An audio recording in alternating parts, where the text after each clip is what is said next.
नमस्कार दोस्तों, GK express में आपका स्वागत है। तो आज हम देखने जा रहे हैं 4 मई का करंट अफेयर। अगर हाँ दोस्तों, आपने अभी तक इस चैनल को सब्सक्राइब नहीं किया होगा तो जल्दी से सब्सक्राइब कर लीजिए और बेल आइकन को दबा दीजिए। तो चलिए दोस्तों, 4 मई का करंट अफेयर शुरू करते हैं।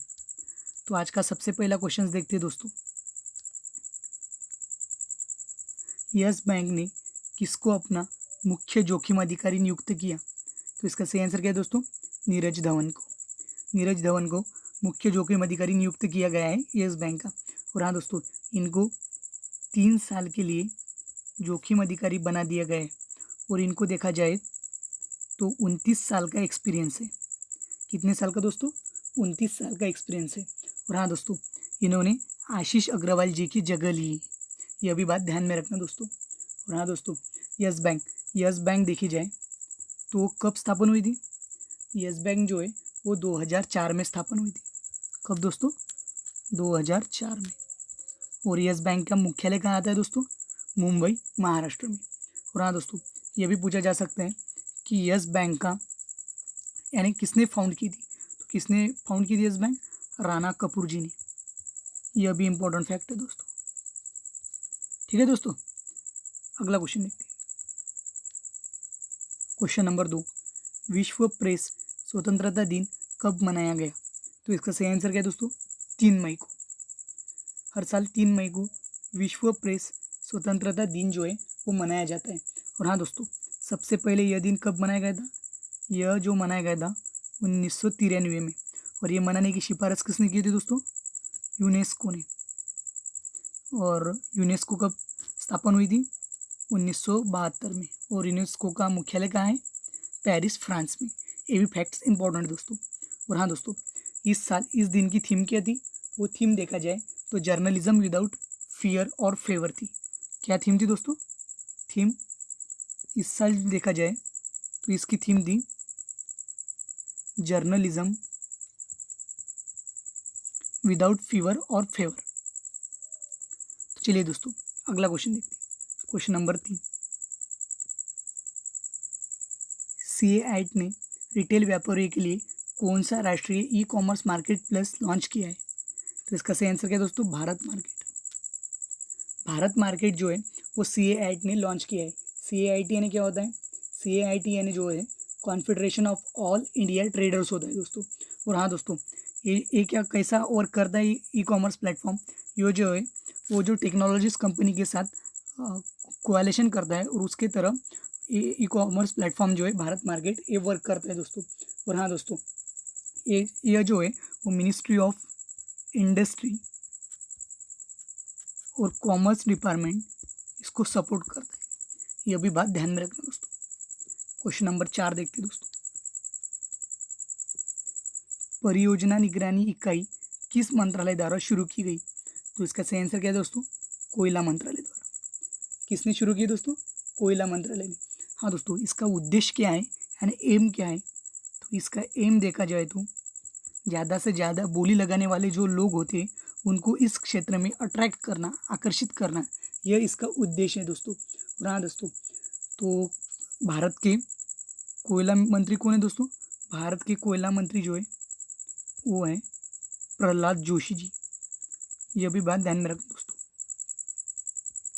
और हाँ दोस्तों, वैसा देखा जाए तो पूरे वर्ल्ड में भारत का जो कोयला है वो कोयला रिजर्व जो है भारत का वो पूरे वर्ल्ड में 5th नंबर का है दोस्तों। यह भी फैक्ट इंपॉर्टेंट है दोस्तों। तो चलिए दोस्तों, क्वेश्चन नंबर 5 देखते हैं। किस मंत्रालय द्वारा आइडियाथॉन लॉन्च किया गया? इसका सही आंसर क्या है दोस्तों? जल शक्ति मंत्रालय। और ये आइडियाथॉन क्या है दोस्तों? जो अपनी नदियाँ होती है और उनका जो मैनेजमेंट होता है उनके भविष्य पर यह फोकस करते हैं दोस्तों। यह भी बात ध्यान में रखना दोस्तों। और हाँ दोस्तों, एक इम्पोर्टेंट फैक्ट और है, जो अपना जल शक्ति मंत्रालय है उसका कैबिनेट मिनिस्टर कौन है? गिरिराज सिंह शेखावत।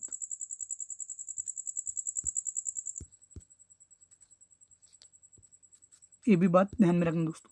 क्या पूछा है? जल शक्ति मिनिस्टर कौन? गिरिराज सिंह शेखावत। और हाँ दोस्तों, अभी अगले क्वेश्चन की ओर बढ़ते हैं दोस्तों। क्वेश्चन नंबर 6, असाधारण आभासी G20 डिजिटल अर्थव्यवस्था मंत्रियों की बैठक में किस मंत्री ने भाग लिया? तो इसका सही आंसर क्या है दोस्तों? रविशंकर प्रसाद जी। और रविशंकर प्रसाद जी कौन है दोस्तों? रविशंकर प्रसाद जी है वो अब भारत के कानून मंत्री है दोस्तों। यह भी इम्पोर्टेंट फैक्ट है दोस्तों। और हाँ दोस्तों, ये जो G20 ग्रुप है ये 20 देशों का ग्रुप है और ये कब स्थापन हुआ था? यह 26 सितंबर 1999 में स्थापन हुआ था दोस्तों। और हाँ दोस्तों, इसका अध्यक्ष पद यानी G20 जो समूह है तो इसका जो अध्यक्ष पद है वो किसके पास है? तो इसका अध्यक्ष पद जो है वो सऊदी अरेबिया के पास है। यह भी बात ध्यान में रखना दोस्तों। तो चलिए दोस्तों, क्वेश्चन नंबर 7 देखते हैं। NTPC निदेशक संचालक के रूप में किसे चुना गया? तो इसका सही आंसर क्या दोस्तों? रमेश बाबू जी को। रमेश बाबू जी को चुना गया। और NTPC यानी क्या है दोस्तों? इसका फुल फॉर्म क्या है? National thermal power corporation. ये लॉन्ग फॉर्म भी पूछा जा सकता है दोस्तों। क्या है? National thermal power corporation. और हाँ दोस्तों, NTPC का मुख्यालय कहाँ पे है? NTPC का मुख्यालय जो है वो है दिल्ली में। कहाँ पे?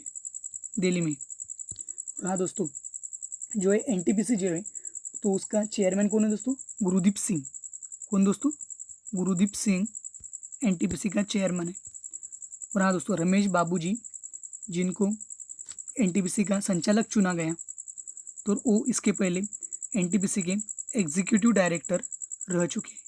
ये भी फैक्ट ध्यान में रखना दोस्तों। क्वेश्चन नंबर 8 देखते हैं दोस्तों। हाल ही में प्रसिद्ध नाटककार विजय मिश्रा जी का निधन हुआ, वे कितने साल के थे? तो इसका सही आंसर क्या है दोस्तों? 83 साल के। और हाँ, ये विजय मिश्रा जी है वो कहाँ से बिलोंग करते हैं दोस्तों? ओडिशा से। और हाँ दोस्तों, ओडिशा का कैपिटल क्या है? भुवनेश्वर। और उसके CM कौन है? नवीन पटनायक जी।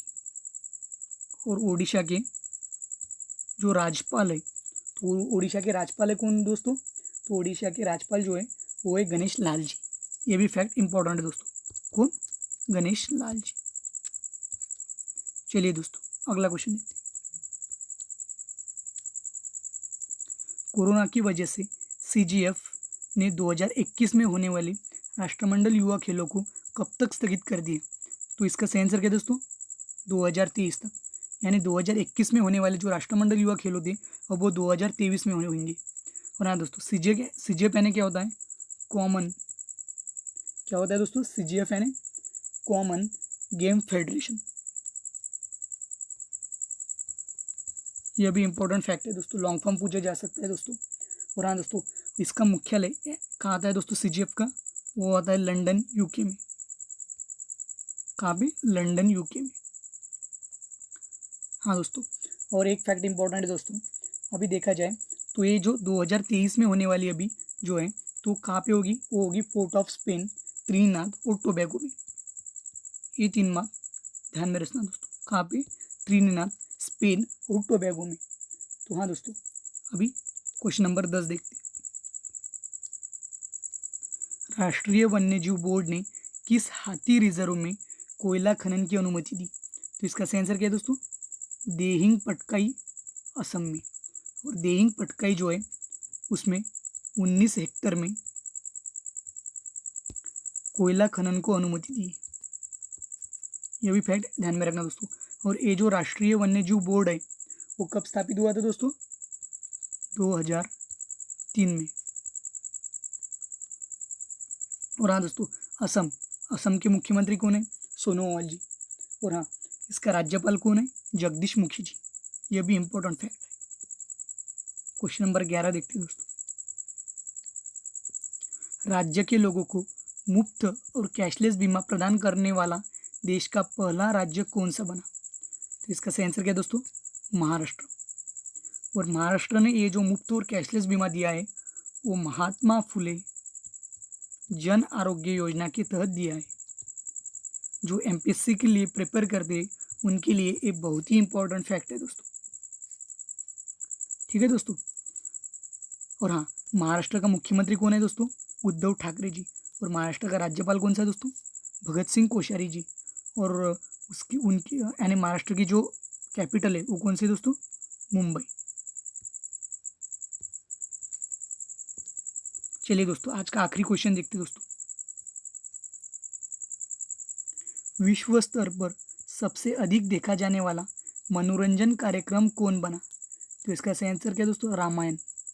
रामायण ने 16 अप्रैल 2020 को यानी एक ही दिन में लगभग 7.7 करोड़ लोगों ने एक कार्यक्रम देखा था और ये विश्व रिकॉर्ड बन गया है दोस्तों।